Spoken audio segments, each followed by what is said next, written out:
Congratulation. અરે thank you મારો ભાઈ, થેન્ક યુ. યાર આ સ્કૂટર નો લેવાય મારા ભૈયા. કા હું થયું? ડિફેક્ટિવ પીસ છે. કા હું વાંધો ગોબો પડવા કે? આમાં કઈ પેટ્રોલ પૂરવાનો ઢાંકણું જ નથી. ચાલ મટા યાગુજાનું રૂબી ઈવી સ્કૂટર હે યાર.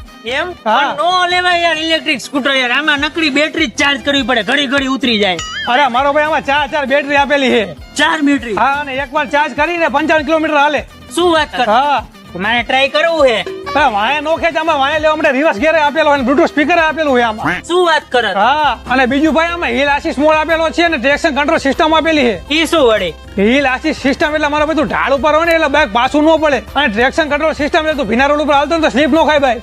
એમ નહીં, પણ આમાં આટલી બધી સિસ્ટમ તો કેટલું મોંઘું હશે? અરે ના ના મારો ભાઈ ખાલી લાખ રૂપિયા. લાખ રૂપિયા તને સસ્તા લાગે એમ? અરે ડફોડપુરી વાત તો સાંભળ, 1 લાખમાં 3 સ્કૂટર આપે છે. શું મજાક કરે છે? હવે જા જા. પણ તને ખોટું લાગતું હોય તો સ્ક્રીન ઉપર એડ્રેસ ને કોન્ટેક્ટ નંબર આપી દીધા, તો જોઈ અહીંયા છે. અને જો તમે સ્કૂટરની ચાવી ઘરે ભૂલી ગયા અથવા તો તમારે ચાવી સાથે ન લઈ જાય તો પણ બીજી ઘણી બધી રીતે સ્કૂટર ચાલુ બંધ થઈ જશે. અને આમાં તમને મલ્ટિપલ કલર ઓપ્શન પણ મળી જશે. સ્ક્રીન ઉપર એડ્રેસ ને કોન્ટેક્ટ નંબર આપી દીધો છે, તો પહોંચી જ જાજો.